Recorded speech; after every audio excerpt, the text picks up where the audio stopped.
So here we are in the wake of National Pet Day, and we have yet another horrifying and heartbreaking story reflecting the mismanagement of the town of Hempstead Animal Shelter.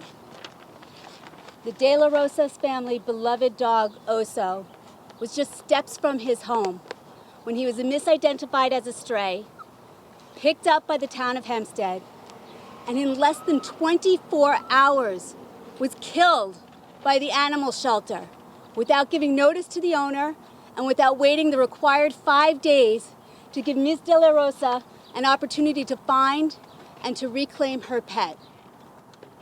This outrageous and heartless act is just another example of the abuse and the mismanagement that occurs at this animal shelter, where political connections and patronage matters more than hiring professionals who are trained to adequately care for our animals. And this hurts all of us. It doesn't just hurt poor Ms. De La Rosa. It just doesn't hurt the animals.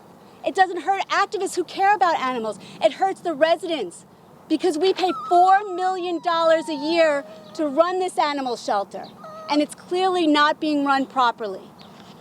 Just recently, Tony Santino, our supervisor, tweeted that he had a great victory because a court shut down a performance and operation audit that was sought by our county controller, George Maragos. A victory? A victory for who? Clearly not a victory for the animals that are being taken care of here. Clearly not a victory for activists who care about animals. And it's not a victory for the taxpayers and residents either, because we have the right to know how our money is being spent. I think instead of wasting taxpayer dollars paying lawyers to fight operational audits, I myself would welcome an operational and performance audit, because that's how you can identify problems and come up with solutions for those problems. That's what a leader does. Instead of wasting time fighting with activists like Diane Madden right here, I would welcome them to the table so we could work together to find fiscally responsible solutions that would make sure that our animals are being taken care of properly and that our taxpayer dollars aren't being wasted. The case of Oso is a tragic reminder of the serious problems that are occurring at this animal shelter. And I join with the activists who call for a thorough investigation of what clearly is a case of animal abuse. And finally, I offer my sympathy to Ms. De La Rosa, whose beloved dog is now no longer with her. My dog came out of the yard on Friday morning before I left to work. Got a phone call telling me that the dog wasn't in the yard. Come to find out, someone found him, called the town of Hempstead to come pick him up. I find out around 10-something at night where he's actually at, trying to figure out where the hospital that he was sent to. Saturday morning, I find out from a call to the town of Hempstead that my dog was already put down, that I had to come identify my dog. My dog was still walking, my dog was still eating. As from what they say, my dog wasn't eating.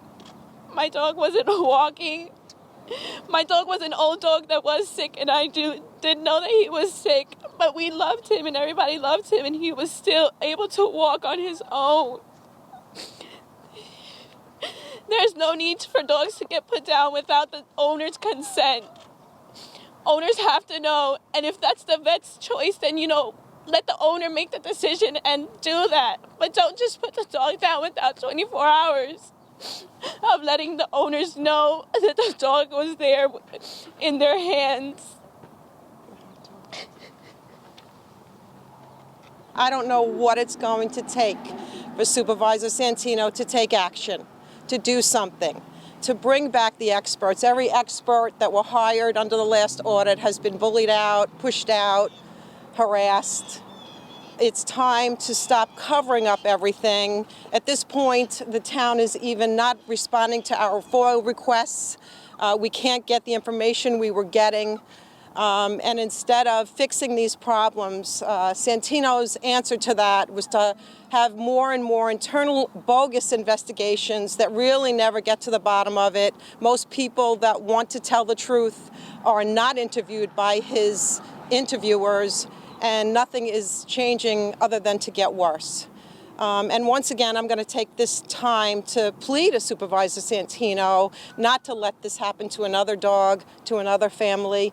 There's no excuse. This is $4 million. $3 million are going to salaries. They just hired an over six-figure behaviorist that has had no experience being an animal behaviorist. We're tired of it. We're doing this a long time. It's time to fix it. And if it takes a re-election, and, that's what it takes. I hope that people remember this in November and not to vote for Santino again, because we're getting the same thing over and over again. But under Santino, it's only gotten worse. He hired someone from the New York City ACNC, and for us animal lovers, we know what that means. That's the bloodiest shelter in the United States, and that's what's gone wrong here. It's all about leadership. It's all about lack of transparency. Thank you.